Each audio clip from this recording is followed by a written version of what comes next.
As the practical limits of beam bridges and arch bridges were reached, engineers were forced to look for a new approach. Eventually, they combined the features of simple rope bridges with the remarkable strength of steel chains and cables. The result was the modern suspension bridge. To understand how a suspension bridge works, consider a hammock. Three main forces typically act: the weight of the person in the hammock, and two matching tension forces in the supporting ropes. For purposes of analysis, engineers often break forces into their components. Here, we break the force in the rope on the right, that is F2, into its horizontal and vertical components. To do so, we draw the rope force as a vector, making its angle match the direction of the rope and drawing its length proportional to the magnitude of the force it carries.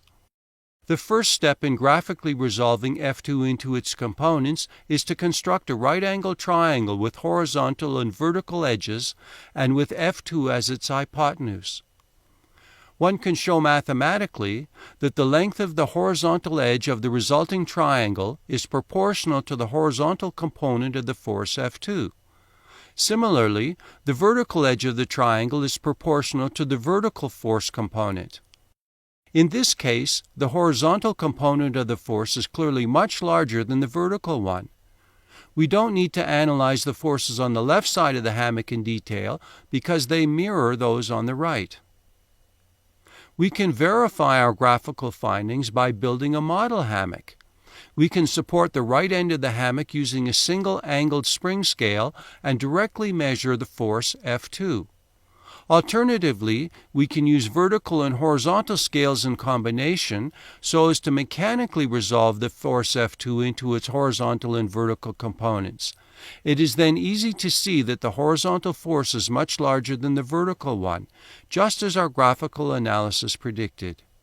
Now let's suspend the entire model hammock from one scale in order to measure its total weight, which turns out to be 40 newtons. How does the vertical force on the right rope compare with the total weight of the hammock? It turns out to be exactly half of that weight. The same is true for the vertical force on the left rope. Suppose we allow the hammock to sag more so that its ends are more steeply sloped. Do you think the vertical force will change? If so, how? Do you think the horizontal force will change?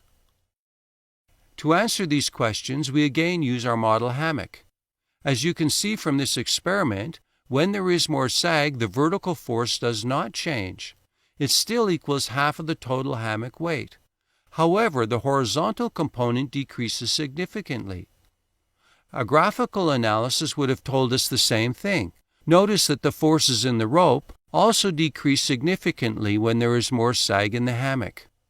The main cables of a suspension bridge carry their load the same way as a hammock does.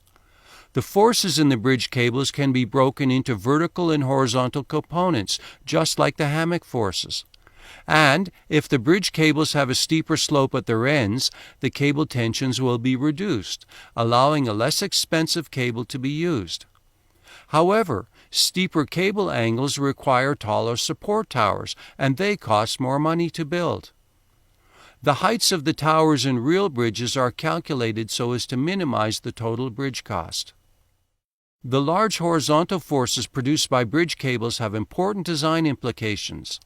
If they were to act on tall, thin bridge towers, they would produce a lot of bending in those towers, and that would not be good. Those forces could, however, be resisted by sturdy, wide towers, and that's exactly the strategy used in the London Tower Bridge. Another approach would be to mirror the ends of the main span. One could then use the mirrored sections as approaches from the adjacent land, and the horizontal forces from the mirrored spans would balance and cancel out the ones from the main span.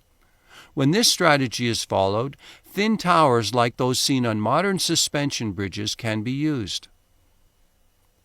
The next challenge is how to transfer the vehicle and other loads to the main cables.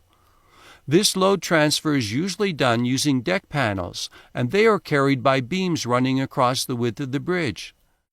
The ends of these transverse beams are in turn carried by vertical rods or wires, called suspenders. and they are in turn connected to the main cables, which rest on the towers and their foundations. The complete load transfer path involves the deck panels, transverse beams, suspenders, main cables, towers, and foundations. By using a model, we can experiment with each of these components, including the foundations, main cables and suspenders, and the deck. The model lets you experience firsthand the consequences of poor construction sequences and the benefits of good ones. Remember that a large fraction of structural failures occur during construction. The model also demonstrates some of the deflection issues that can arise if a deck is too flexible. Indeed, one of the most famous suspension bridges to collapse was the Tacoma Narrows Bridge, and that failure could have been prevented if a less flexible deck had been used.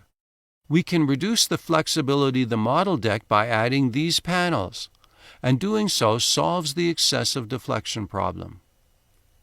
As this video has shown, suspension bridges can be both elegant and efficient. Many suspension bridges have become icons for the cities in which they were built. Suspension bridges, and the lessons they taught us, have made possible many clever and interesting kinds of cable-supported structures. We hope you enjoyed this video and that you will watch some of our other engineering models videos.